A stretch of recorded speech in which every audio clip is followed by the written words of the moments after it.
అందరికీ నమస్కారం అండి. ఈరోజు మనం హోటల్ స్టైల్ మద్రాస్ సాంబార్ ఎలా చేయాలో చూడబోతున్నాం. ఈ సాంబార్ రుచి ఎంత స్పెషల్గా ఉంటుందంటే ఇడ్లీ, దోశ, వడ అన్నిటిలోకి కాంబినేషన్ చాలా బాగుంటుందండి. మరి ఆలస్యం చేయకుండా మన సాంబార్ రెసిపీలోకి మొదలెడదామా?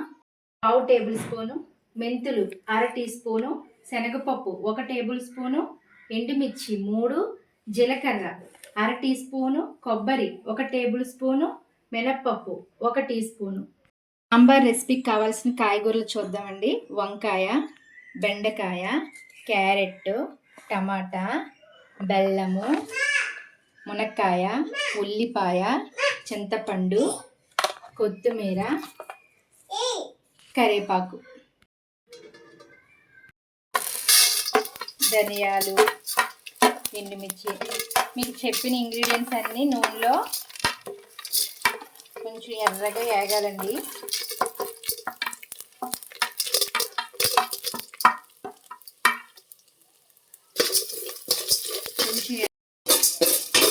చూడండి, మంచి సువాసన వచ్చే విధంగా వేపుకుండి.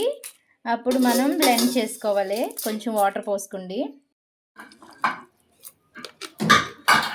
బ్లెండ్ చేసిన తర్వాత ఈ విధమైన మెత్తటి పేస్ట్ మనకు రావాలి. ఇప్పుడు తాలింపుకి మనం ఫస్ట్ ఆవాలు,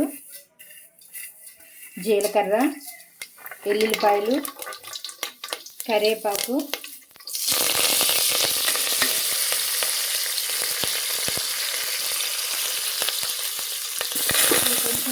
రెండు చిటికెలు ఇంగువ వేసుకోవాలండి. మెయిన్ టేస్ట్ సాంబార్కి వచ్చేది ఇంగువేనండి.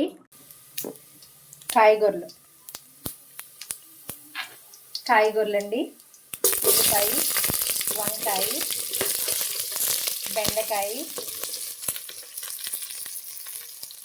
క్యారెట్, టమాటా, మునక్కాయ. చూడండి, మనకి కాయగూరలు కొంచెం ఒక 2 నిమిషాలు వేగిన తర్వాత 1 కప్పు వాటర్ పోస్తుంది. 1 కప్పు వాటర్ పోసుకుని మూత పెట్టి మునక్కాయ ముక్క మగ్గేంత వరకు, కాయగూరలన్నీ మగ్గేంత వరకు మనం మూత పెట్టుకుని ఉంచుకోవాలి. రండి, మన కాయగూరలు ఎంతవరకు ఉడికాయో చూద్దాం.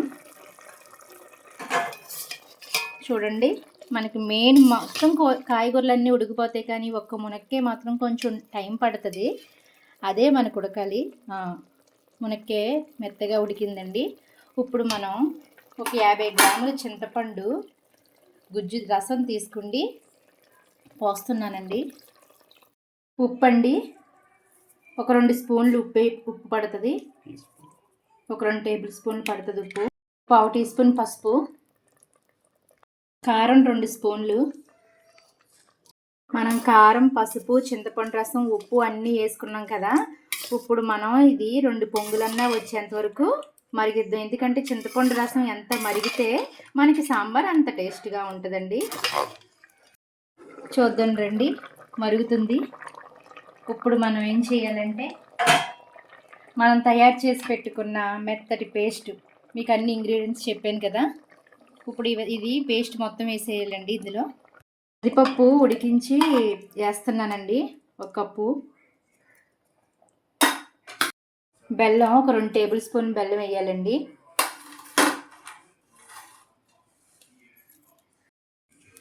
కరివేపాకండి, పెట్టుకున్న కొత్తిమీర, లీటర్ వాటర్ పోసుకోండి. మన సాంబార్ ఎంతవరకు రెడీ అయిందో చూద్దాం రండి. మన సాంబార్ దగ్గరికి అయ్యిందండి. స్టవ్ ఆఫ్ చేస్తాను.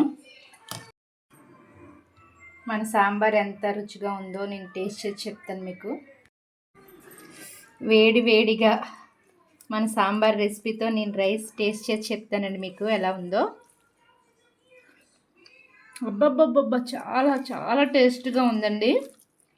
చాలా బాగుంది. మీరు కూడా ఒకసారి ట్రై చేయండి.